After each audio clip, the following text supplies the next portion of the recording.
Vamos lá, meus irmãos, vamos lá. Começando aqui nosso 9º dia de aula de História Eclesiástica 1. Hoje será a nossa última aula. Estou muito feliz porque hoje concluímos aqui esse conglomerado que é a história da Igreja Antiga. Já oramos, como é costume. Mais uma vez, boa noite, graça e paz. Graça e paz. Boa noite, graça e paz. É com muita alegria que hoje nós estaremos concluindo com o assunto os bárbaros e a queda do Império Romano. Já foi dito as datas anteriormente, nós fizemos várias pinceladas, até porque um assunto da história eclesiástica acaba muitas vezes interferindo em outro período, então, mas hoje nós estaremos sendo um pouco mais cirúrgicos sobre essas duas pautas, principalmente para que a gente possa entender um pouco como que foi o Império Romano e principalmente esse lado, que é o lado do Ocidente, e a sua queda, e entender um pouco o que seriam os bárbaros também. Então, hoje a gente vai fazer um pente fino, bem interessante. Eu estarei utilizando um material de um professor que eu aprendi várias coisas, que é o professor Pedro Reno. Ele tem um canal do YouTube chamado Parabólica, ele dá várias aulas de história. Estarei usando também o material da professora Márcia Zollner, que é também do STBnet, e também estarei utilizando bastante informações do professor Juliano Renz, um pastor, professor de uma igreja batista reformada lá de Florianópolis. E, inclusive, depois eu vou estar passando para vocês, inclusive, uma apostila que eu peguei com ele. Mas, com certeza, nas próximas aulas, eu estarei usando um material muito bom do professor Juliano. Eu já tenho utilizado, inclusive, aqui nas nossas aulas, e confesso que essas aulas têm nos enriquecido muito, mas muito mesmo. Então, hoje a gente vai estar, eu diria, trabalhando sobre essa temática, e estou muito feliz que é o nosso último dia desse módulo. Na quinta-feira, estaremos iniciando História Eclesiástica 2. E aí nós estaremos indo da queda do Império Romano até a Reforma Protestante. Ou seja, será 1000 anos de história, e em média, um pouco mais de 1000, mas a gente vai caminhar, vai prosseguir. Eu tenho certeza que Deus vai nos abençoar muito. Tá bom, meus irmãos? Como é costume, vamos ler um texto bíblico, irmãos. Eu gostaria que os irmãos abrissem no livro de Atos dos Apóstolos, no último capítulo e no último versículo. Atos dos Apóstolos, capítulo 28, versículo de número 31.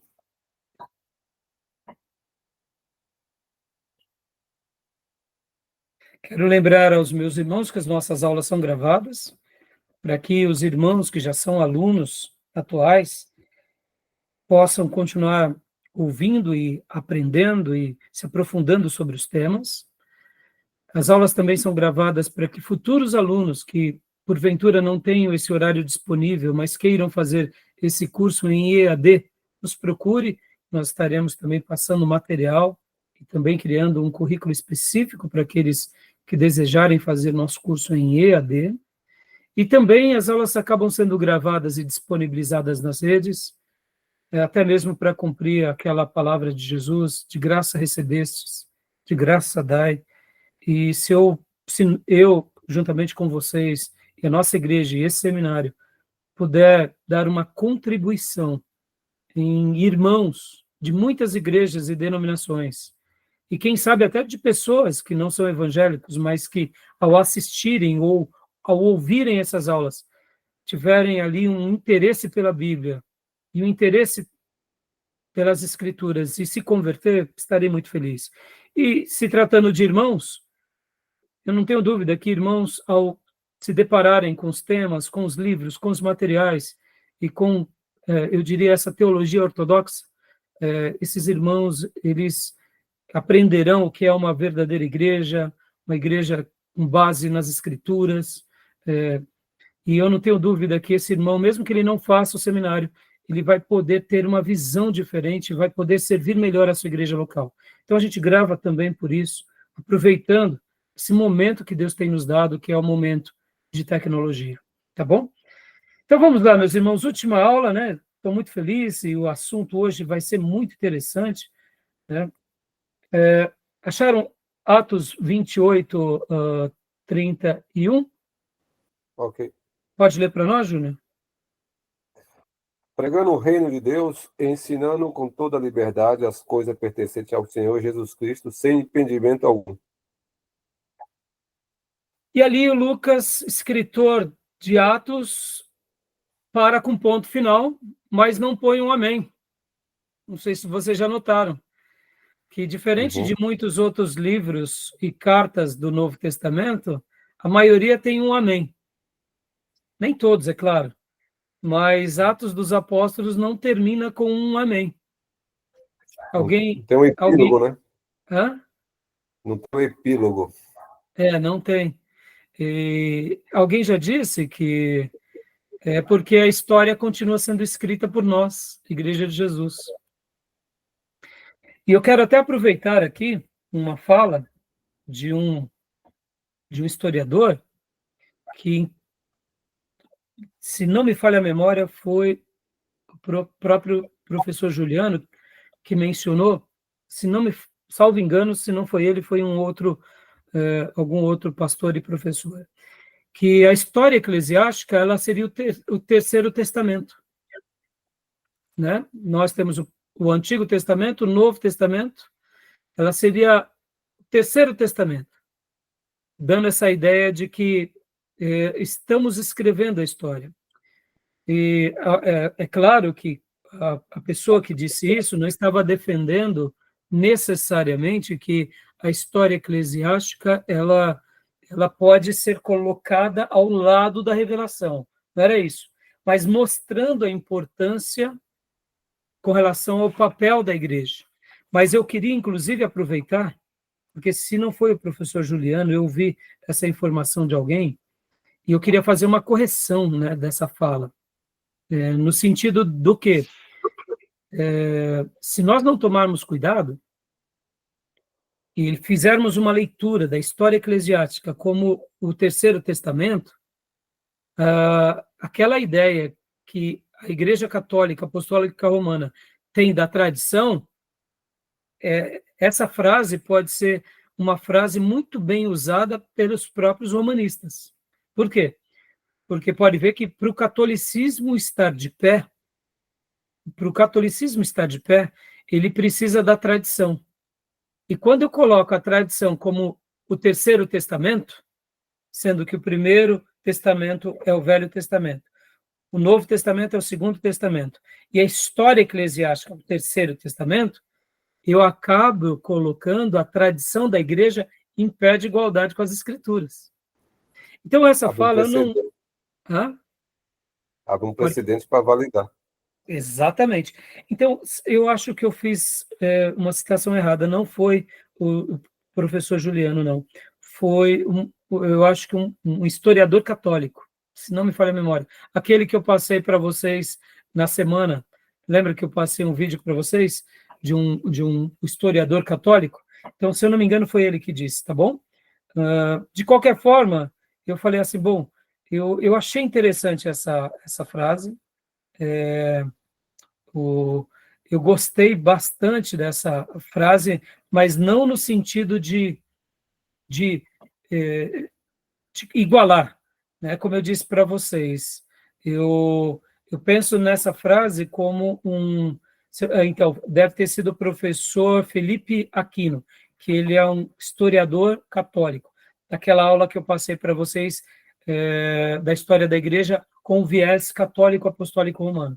Inclusive, eu não sei se vocês viram aquele vídeo, mas ali também ele fez várias citações interessantes que dá para a gente ouvir muitas coisas e aprender algumas, outras coisas eu achei muito exagero, eu achei também que ele tentou defender o catolicismo de todas as formas e acabou errando. Inclusive, eu até mandei para vocês um corte, quando ele faz uma citação crítica das outras culturas e das outras religiões, porque eu entendo que cada religião no mundo tem um papel, eu diria, naquela cultura. Não estou defendendo as religiões, pelo contrário, nós somos cristãos, Jesus Cristo nos basta e a Bíblia Sagrada nos basta. Mas dizer que as outras religiões não ensinaram os seus povos, não foram catalisadoras de desenvolvimento cultural, ético, tecnológico nos seus dias, é mentira, né?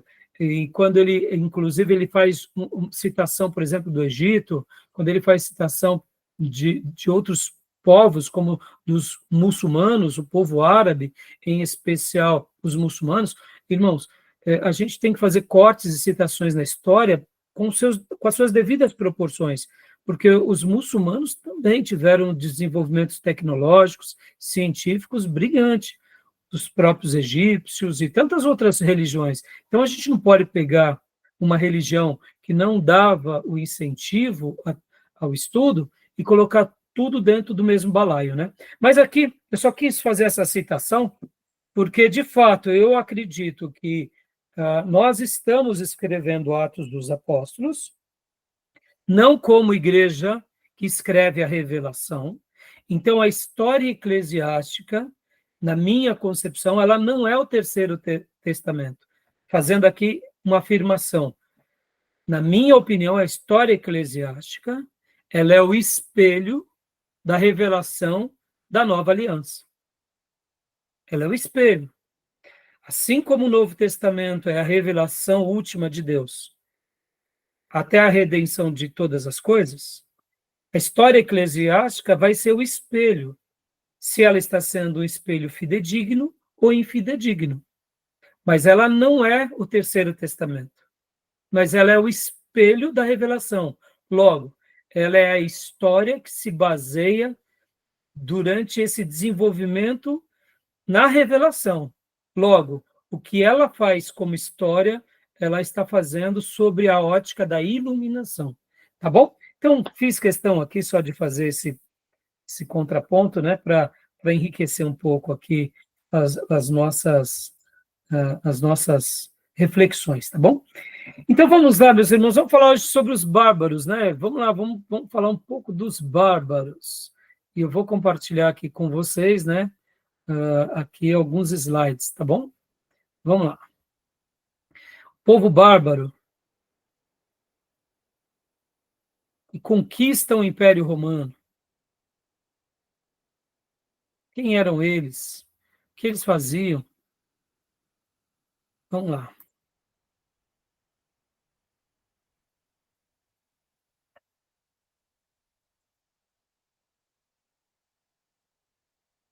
E hoje também estaremos utilizando partes do livro texto, que é do nosso irmão Justo Gonzalez. Estarei também utilizando parte da aula do livro O Cristianismo através do Século, tá bom? Estarei lendo aqui alguns trechos. E também, se der tempo, eu quero também estar lendo parte do livro A Igreja dos Tempos Bárbaros, do Daniel Hopes. Inclusive, irmãos, fica aqui, eu estou encantado com essa obra. Eu falava com o Júnior há pouco, esse escritor, ele é simplesmente sensacional. Eu não conhecia essa obra, mas eu estou assim, eu diria impressionado, porque ele não é só um escritor. A impressão que dá é que você está lendo, você não está lendo uma obra científica, uma obra história. Você está lendo uma novela. Justo Gonzalez é bom, mas No caso, o Daniel Hopes, ele consegue ser extraordinário. Inclusive, Daniel Hopes é o pseudônimo literário de Henri Periciotti. Então, só para vocês terem uma ideia, tá? O nome dele, de fato, é Henri Periciotti. Por ser francês, eu não sei qual que é a pronúncia, tá? Esse historiador, irmão, só para vocês terem uma ideia, ele se tornou mundialmente famoso com essas obras e outras que ele publicou. Inclusive, ele foi eleito para a Academia Francesa em 1955. Então, pense, irmãos. E agora, o que mais me maravilhou nessa obra dele é a maneira que ele escreve. Você está lendo, por exemplo, como se você estivesse lendo uma novela. É simplesmente genial, simplesmente genial. Eu estou encantado com a maneira que ele escreve, tá bom? Peguei emprestado aqui da professora Márcia Zoner, e sempre que eu utilizo alguma coisa de alguém, irmãos, eu gosto de dar a fonte, dar o mérito, né? E ela colocou essa foto, eu achei bem curiosa, né? Lá vem os bárbaros. Né? Quem são os bárbaros, né, meus irmãos? Quem são os bárbaros? Então, Júnior, leia para nós essa frase que está aqui embaixo, por gentileza, meu irmão. Confronto entre os romanos e bárbaros, século V. Reconstituição.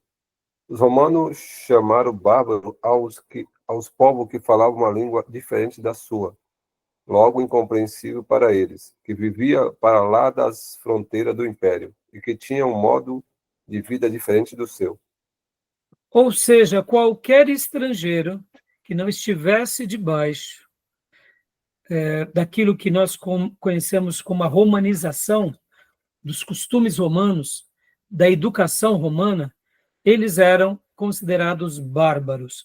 Essa palavra bárbaro é bem interessante, que ela vem do grego barbaroi, e quando um romano, né, essa expressão bárbaro nasce com os gregos. Então, por exemplo, os gregos, certa ocasião, quando eles se referiam sobre qualquer outro povo que não fosse de língua helênica, de língua grega, de cultura helênica, eles falavam assim, barbarói. E aí havia uma expressão que eles diziam assim, bar. O que eles estão dizendo? Aí eles repetiam, bar. O que seria esse bar? Essa seria a mesma correspondência do nosso blá, blá, blá. O que o fulano de tal está falando? Ah, blá, blá, blá. É o nosso tal da baboseira. Né? O que fulano está falando? Está falando um monte de baboseira. Não é assim que nós usamos nos nossos dias? Então, os gregos, nos seus dias, utilizaram isso, querendo dizer, são pessoas ignorantes, estrangeiras, incultos, de língua incompreensível, e por isso o bar, ou o blá, blá, blá, que corresponde a nós. Depois que o Império Romano domina sobre o Império Grego, eles utilizam também dessa mesma expressão. E isso acaba virando um apelido para qualquer... Por exemplo, quando os portugueses chegaram aqui no Brasil e descobriram o Brasil e viram os ameríndios, os índios brasileiros, eles também falavam que eram bárbaros. Então, essa palavra ela acaba tendo várias aplicabilidades, mas, historicamente, nos dias do Império Romano, os bárbaros eles eram conhecidos por serem os estrangeiros. E é muito interessante, irmãos, que a gente, acompanhando várias literaturas, a gente começa a entender a complexidade dos bárbaros. Os bárbaros não eram simplesmente caipiras da roça que estavam lá. É claro que, dentro das suas nações, eles tinham seus desenvolvimentos, eles tinham as suas tecnologias, mas era óbvio que o Império Romano ele estava muito além, porque, olha o próprio nome, né? Era um império, então ele tinha uma força muito grande. Mas a gente não pode achar que qualquer outro povo que não pertencesse ao Império Romano eram povos ignorantes e letrados, que não tinham tecnologia nenhuma. A gente não pode estigmatizá-los dessa forma. Oi, Júlio? era estigmatizado como não civilizado, né, diante desses povos mais desenvolvidos. Exatamente. Mas não era o fato deles estarem lá, que eles também eram totalmente ignorantes, né? Vocês têm que lembrar que os próprios chineses, nos dias do Império Romano, já era o império também. E eles também já tinham ali as suas dinastias. Os maias.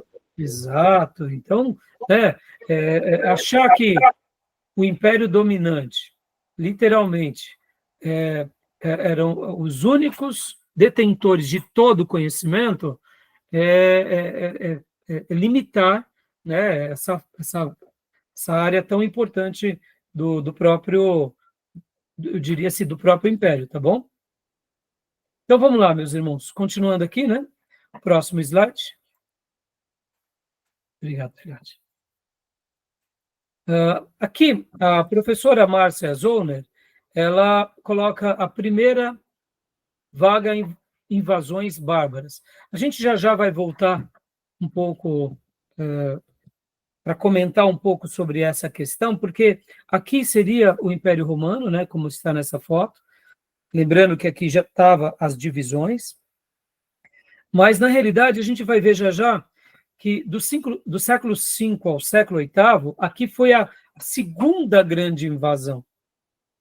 Muitos historiadores colocam como a grande invasão porque, de fato, Roma cai o Ocidente. Mas isso não significa que foi a primeira invasão, né? Já tinham tido outras invasões. É que nas outras invasões, os próprios bárbaros não tinham conseguido, por exemplo, destronar essa parte do império.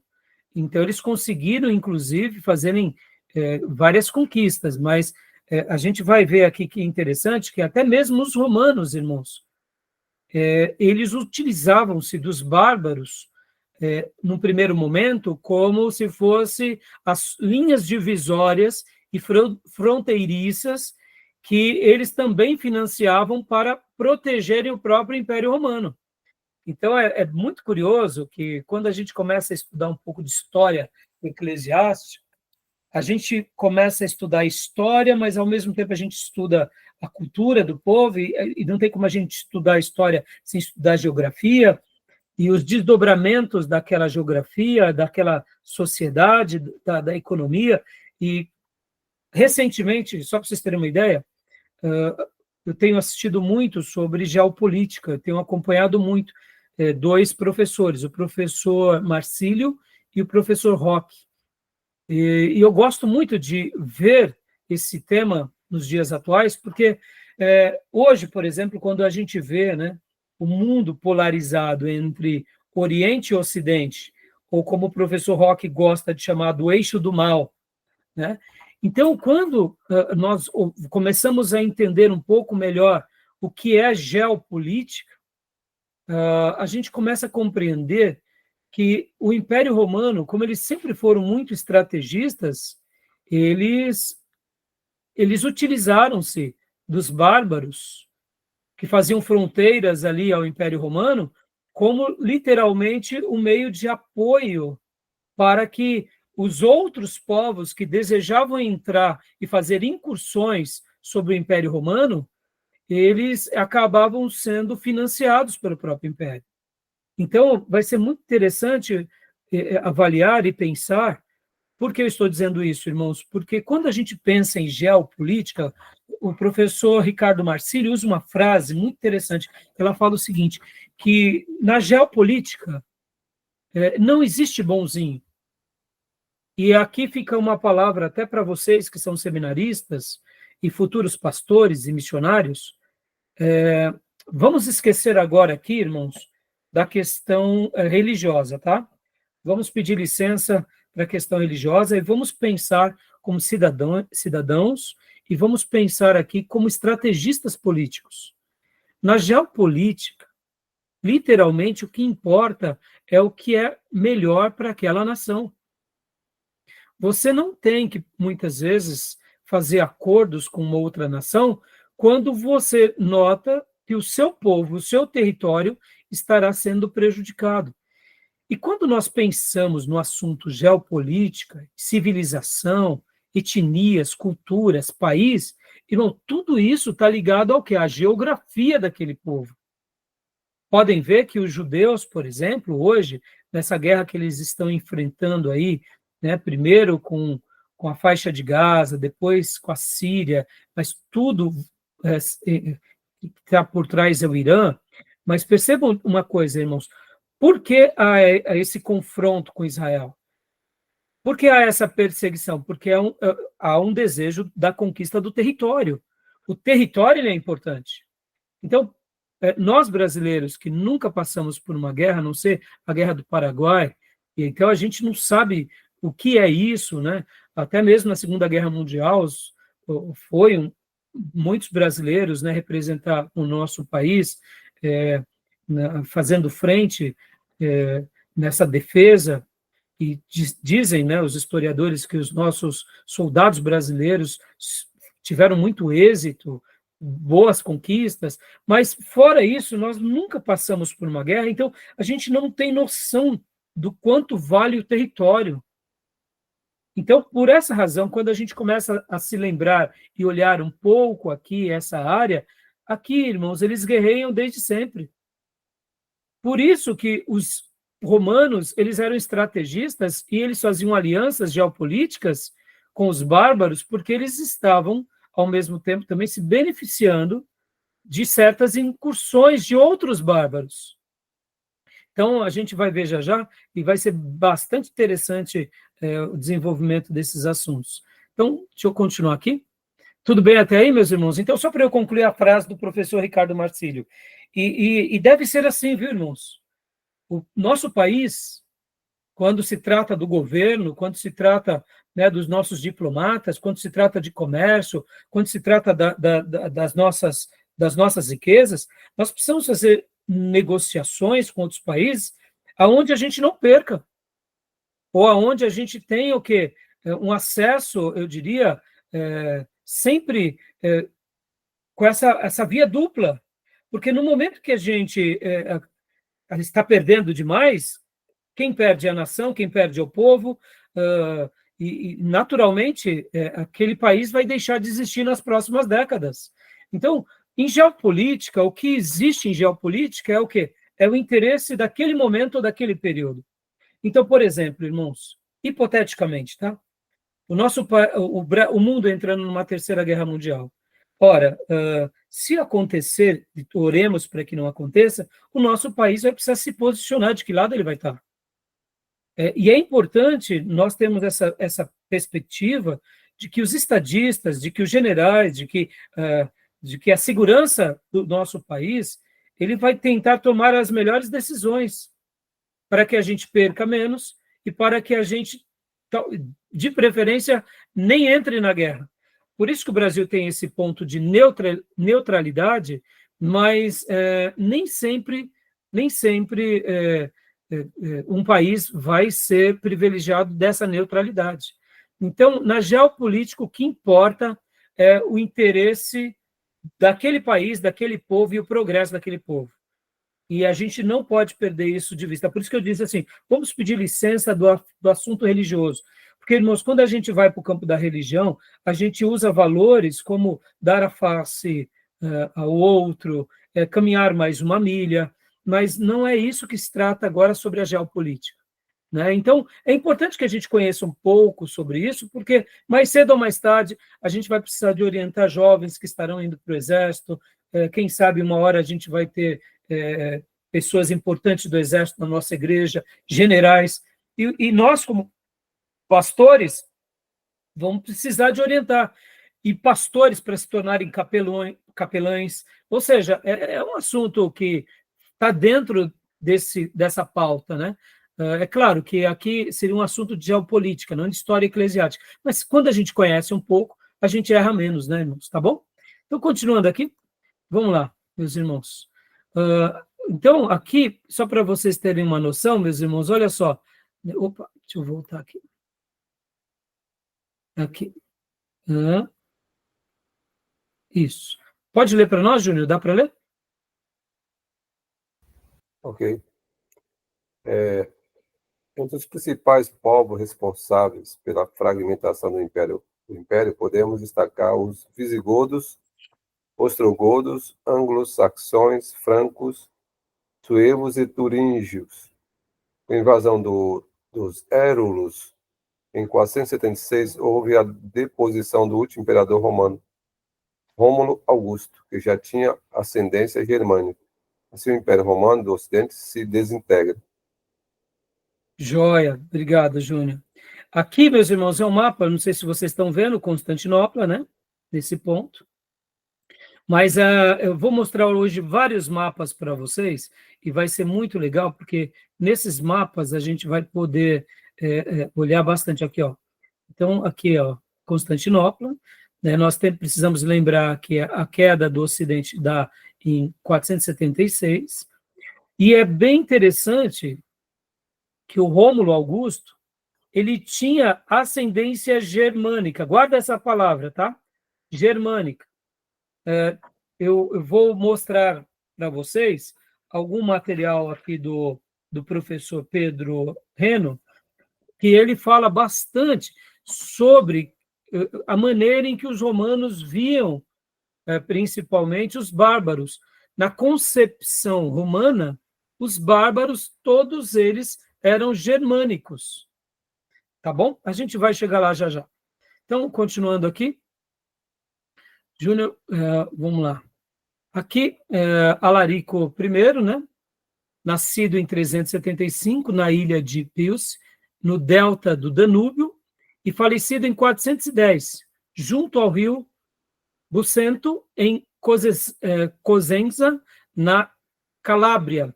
Foi um rei visigoto, ou seja, uma pessoa muito importante também na história dos bárbaros, tá bom? No ano 410, Gil, o que você lembra do ano 410? Na história de um grande pai da igreja, Gil.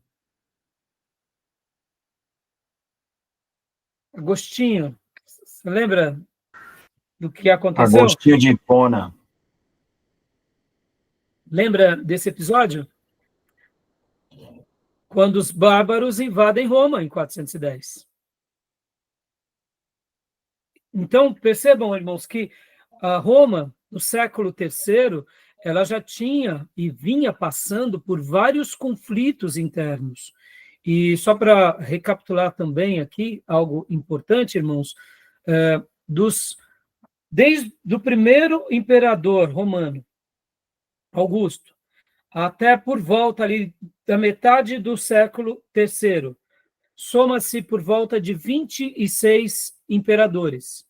E depois, só no século III, foi praticamente uma quantidade de imperadores de quase 2 séculos, por causa que o próprio Império Romano estava tendo as suas crises, então matava-se um imperador, era colocado outro, e nós já estudamos isso nas aulas passadas, que o próprio Império Romano estava tendo muitas crises e muitas revoltas, guerras civis.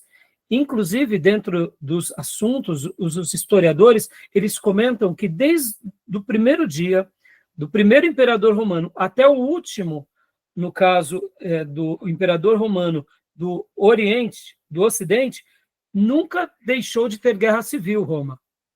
Ou seja, a guerra civil sempre foi muito presente. Só que nos primeiros 2 séculos havia uma continuidade do império e uma certa harmonia.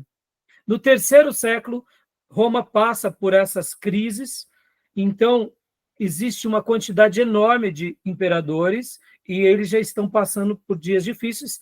No ano 410, também, o grupo bárbaro invade Roma, saqueiam Roma, já colocam ali muitos habitantes do próprio Império Romano em uma situação muito deplorável. Ainda não foi a queda do Império, porque eles se reerguem com as suas devidas proporções. Mas a gente já chega lá, porque hoje, nossa aula, nós estamos baseando primeiro nos bárbaros, depois a gente vai para os assuntos de Roma, tá bom? Então, continuando aqui. Aqui, mais uma vez, é um desenho, né, mostrando aqui em cima, irmãos, essa tribo, a gente já vai ver outros mapas também, mostrando os que eram bárbaros, e eu quero, inclusive, aproveitar agora e ler com vocês, olha só, aqui no material O Cristianismo através do Século, olha, deixa eu abrir aqui, Cristianismo através do Século, está na página 101, eu não sei se vocês compraram esse material, fica como indicação, eu sei que não dá para a gente comprar todos os livros, né? Afinal de contas, graças a Deus, nós temos um acervo muito grande sobre esse assunto, página 101, que seria a igreja enfrenta o império e os bárbaros, né? Então, deixa eu abrir aqui e compartilhar com vocês. Essa é a nova edição, tá, meus irmãos? Vou até compartilhar aqui para vocês verem. Eu estou com a minha antiga edição. E aqui, deixa eu colocar na capa, na página que eu pretendo.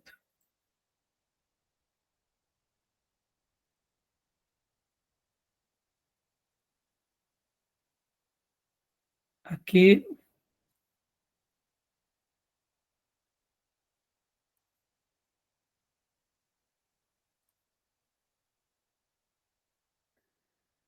É a mesma página. Isso. Então, vamos lá.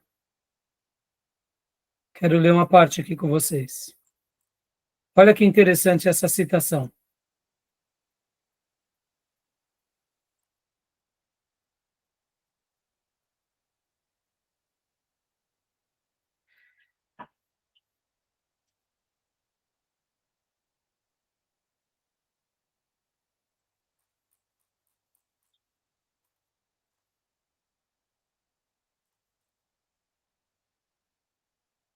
A Igreja e os Bárbaros. Quero ler algumas linhas aqui com vocês. Gil, leia para mim, olha só, o que o nosso irmão Yearly Carnes vai falar sobre esse assunto. Leia para mim aqui esse parágrafo, Gil, por gentileza.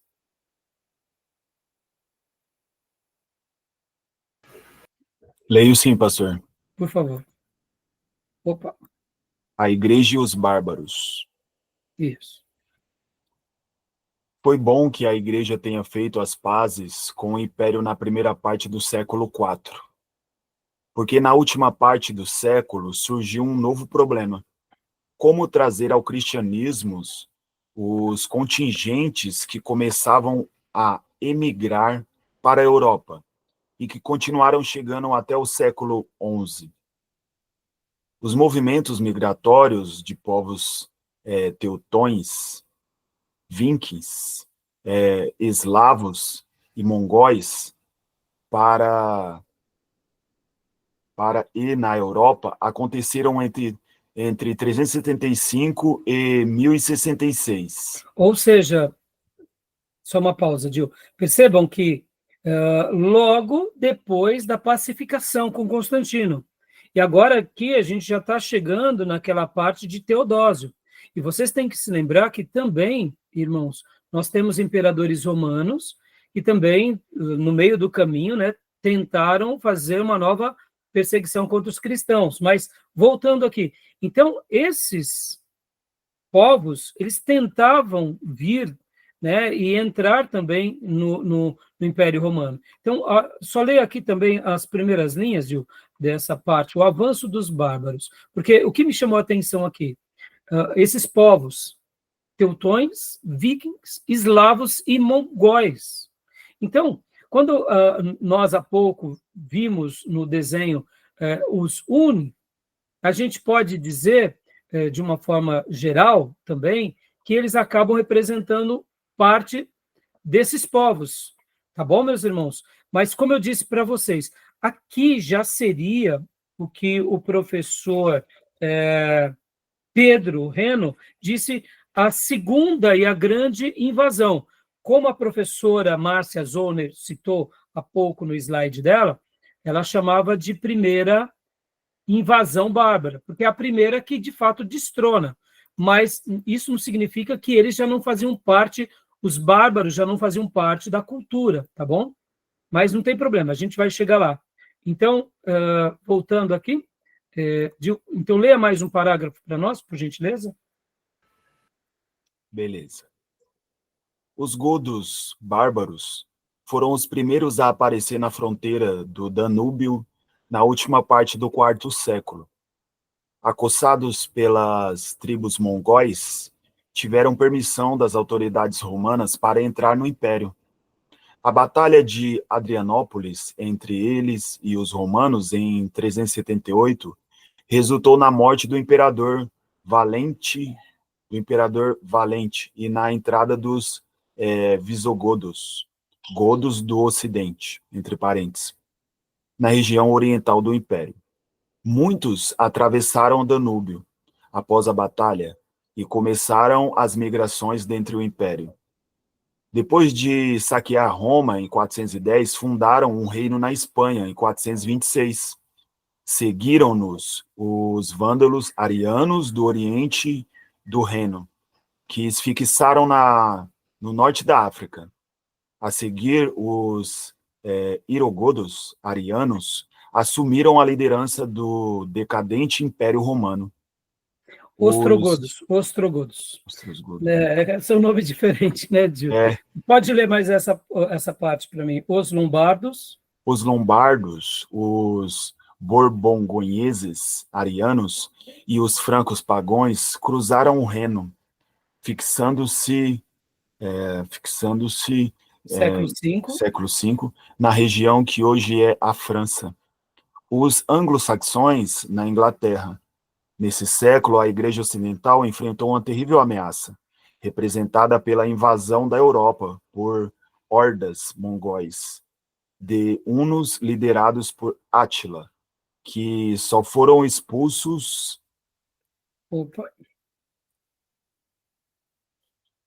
pela vitória dos Chalons em 451.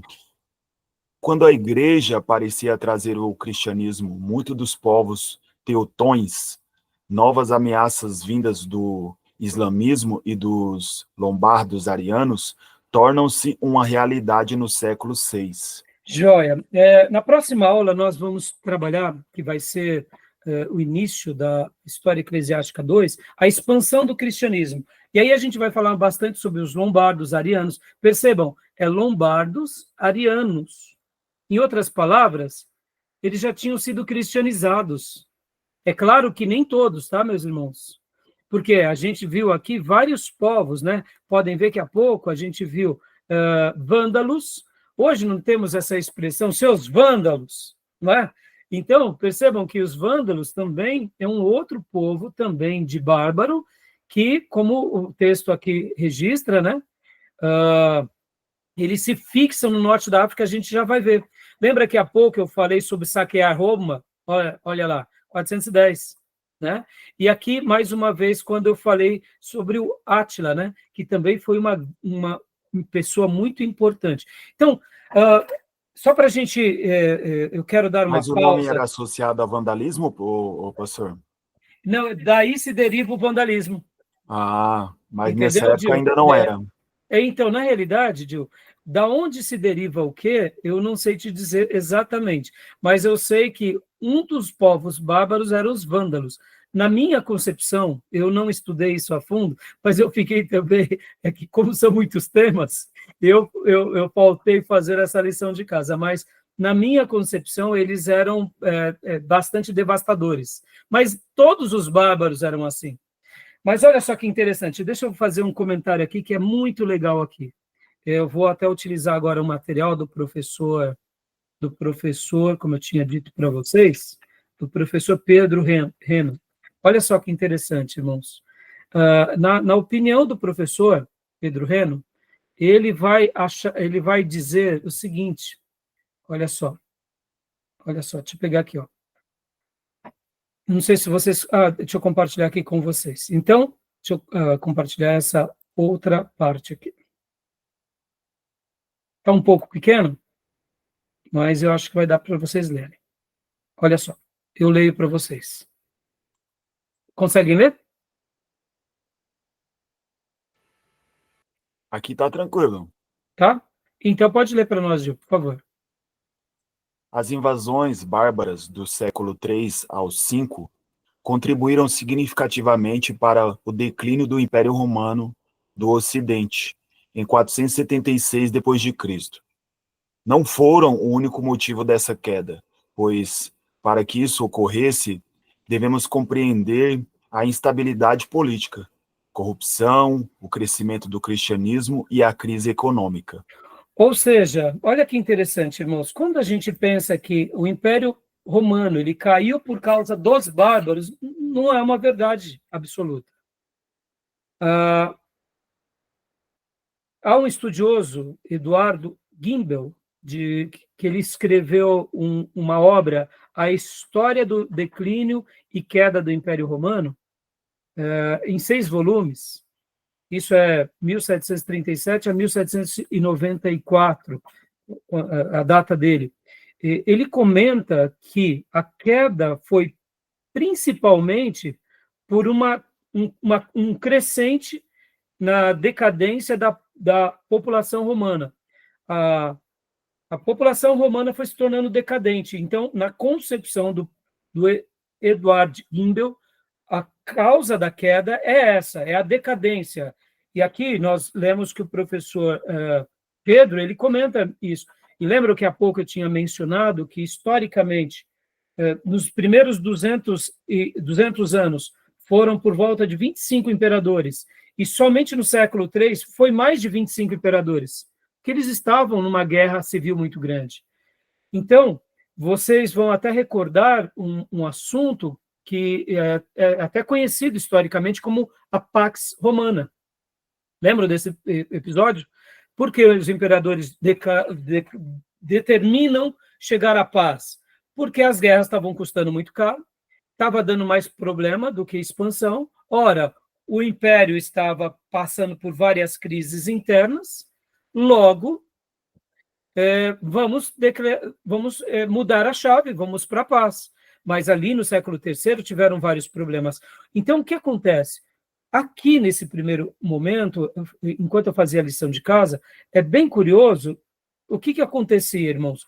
Voltando aqui, deixa eu pegar os gráficos aqui e mostrando para vocês algumas fotos bem interessantes. Olha só. Essa é uma foto do Império Romano, exatamente no ano 117. Olha a influência que eles tinham sobre o mundo. Eles tinham não só o poder, mas uma influência em várias áreas. Né? Pode ver que eles acabam pegando aqui praticamente como se fosse o grande apogeu do Império Romano. No entanto, logo depois das suas crises, olha como eles já vão tendo aqueles problemas, né? Lembra? Um governo dividido, com vários governantes e generais. Então, aqui aquela parte da tetrarquia, e depois vem a divisão do império, né? E aqui, irmãos, exatamente aqui, nessa data, em 476, mostra agora a queda do Império Romano, e esse mapa ele é muito curioso, porque aqui, quando realmente Roma cai, vocês estão notando esses outros mapas que estão coloridos, se tornam várias outras nações.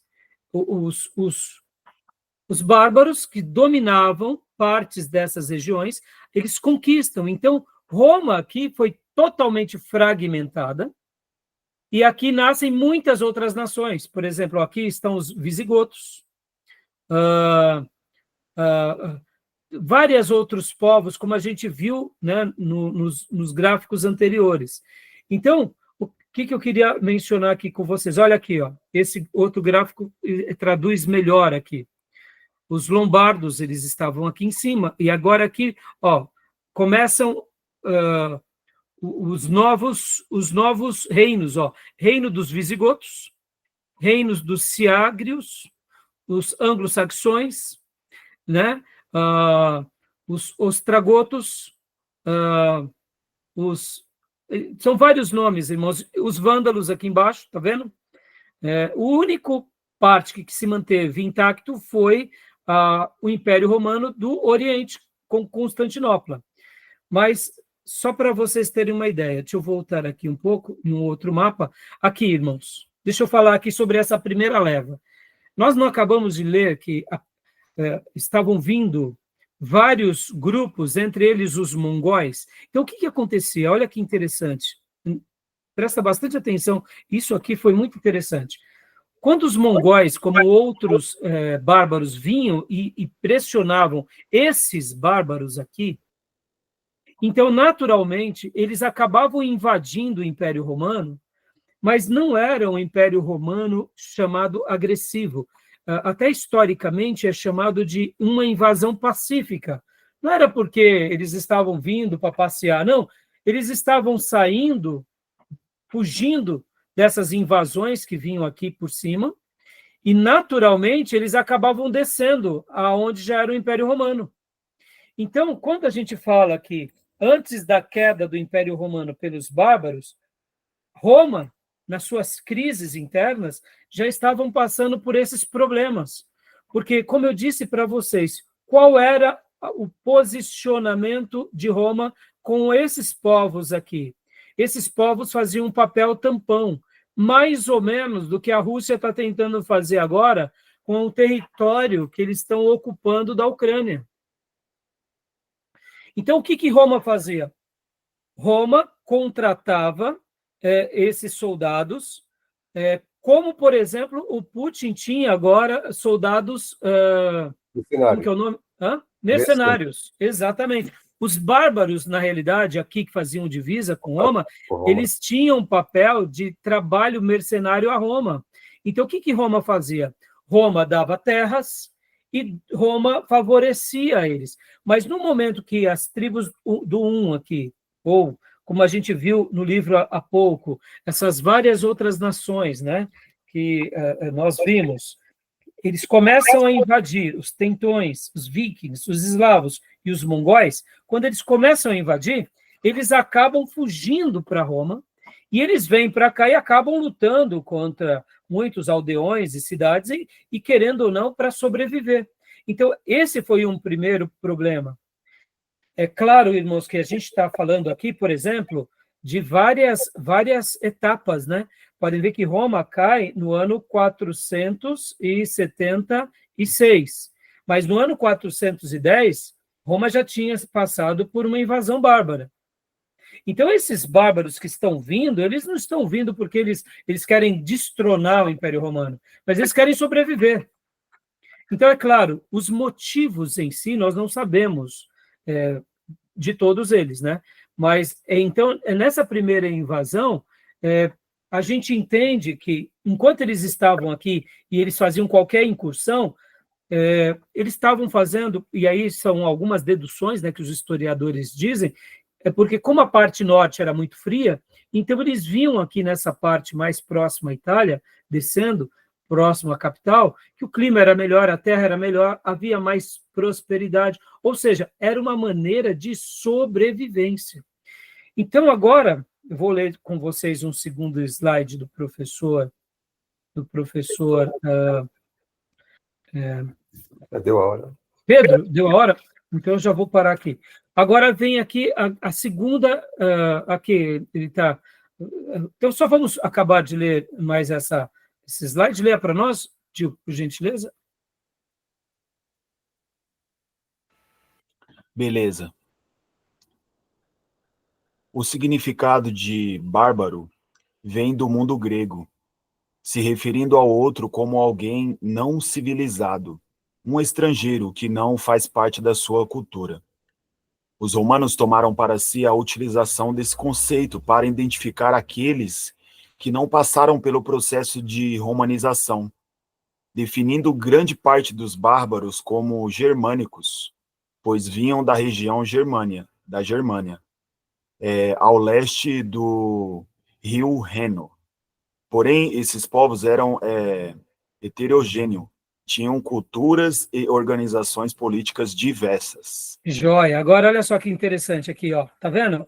Como que os romanos, aqui, esse mapa ilustra muito bem esse primeiro momento da invasão bárbara, que acabava entrando no Império Romano por uma questão de sobrevivência. Então, para os romanos, quem eram os bárbaros? Eram os germanos. Então, é claro que não eram. Podem ver que vários povos estavam aqui dentro da Germânia. No entanto, para eles, todo mundo que estivesse aqui era um germano. Isso é num primeiro momento, tá bom? Então, eu vou dar uma pausa aqui, porque a gente vai ser muito interessante agora, nessa segunda invasão, que aí é a grande invasão, e aí tem uma característica diferente, e é por isso que a gente vai dar a pausa, porque deu o horário aqui, mas tudo bem até aí, meus irmãos? Está dando para entender? Entendi. Né?